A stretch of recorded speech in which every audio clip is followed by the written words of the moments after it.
my name is Peter Vogel, and this video will introduce my basic philosophies on chicken picking and country guitar playing. It may prove helpful to go ahead and print out this lesson while you're watching the video, have it in front of you. We're also going to use the Country and Bluegrass Let's Jam CD. So let's go ahead and get started.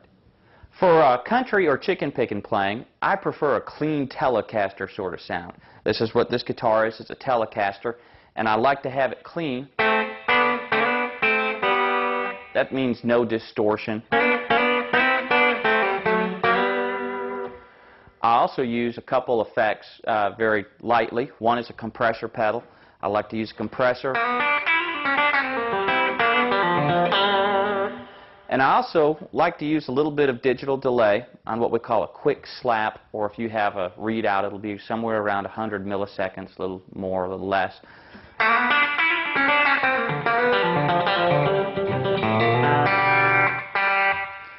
The only thing I want you to think about when you're using effects is use them very subtly.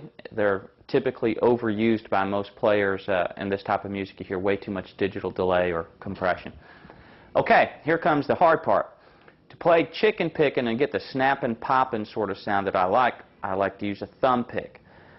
This took me a great long time to get used to, about 6 months of playing with a thumb pick to get used to it. But what it enables you to do is use your other fingers, and also gives you this very important index finger for snapping and popping sort of sound.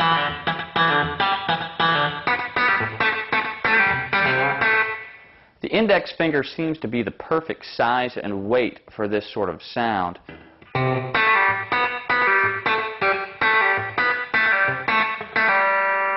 And I also can use my other fingers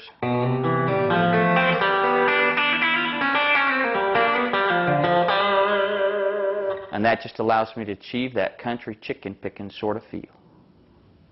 Country players or chicken pickers don't tend to use one set of scales such as the pentatonic or blues scales like rock and roll players might do.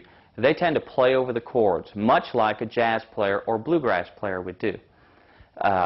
It's no coincidence that many country players are also jazz players and some jazz players are also country players. So you need to learn to play over a few very basic chord shapes, about 5. C, D, E, G, and A.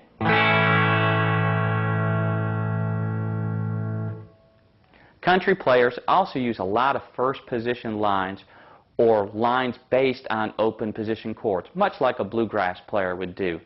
Not just the notes in the chord, but notes around the chord. So let's go ahead and look at a few. Let's take a look at one based on a D7 chord.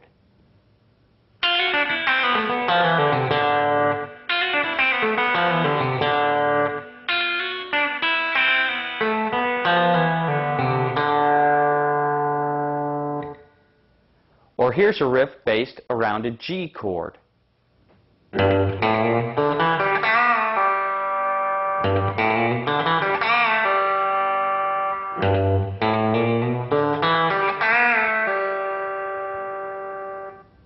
Here's a riff based around a C chord.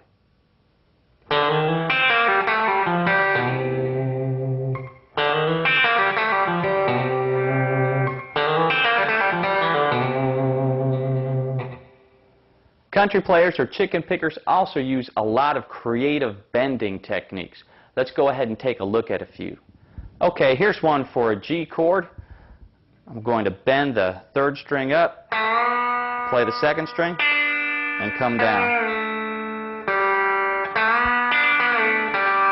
Notice I'm executing the bend with my 2nd finger and my pinky is holding onto the 2nd string. I'm not using my 3rd finger. That's not as strong. Here's another variation on that one.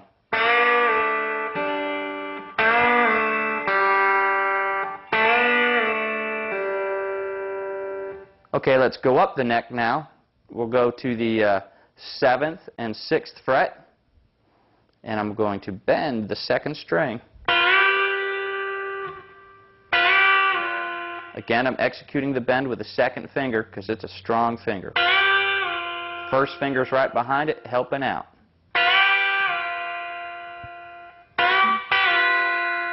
Okay, now let's learn one more for a G chord. I'm going to go up to the 10th fret here on the 2nd string. This time I am going to use my 3rd finger. 2nd finger is right behind it on the same string to help out. Then play the 1st string with my pinky.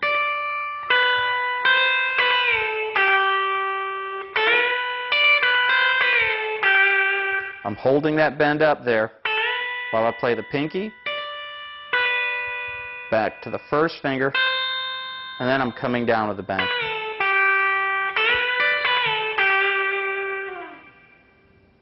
Let's see how some of these riffs or licks sound using the Country and Bluegrass Let's Jam CD, track number 6.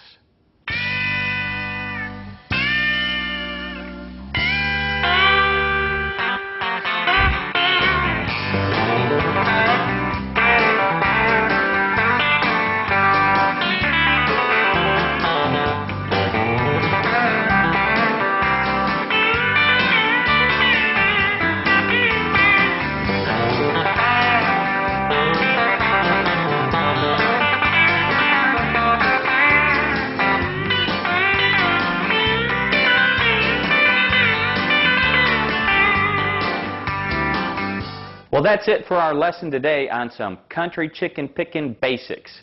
Hope you learned some stuff and had some fun. My name is Peter Vogel, and I'll see you again real soon.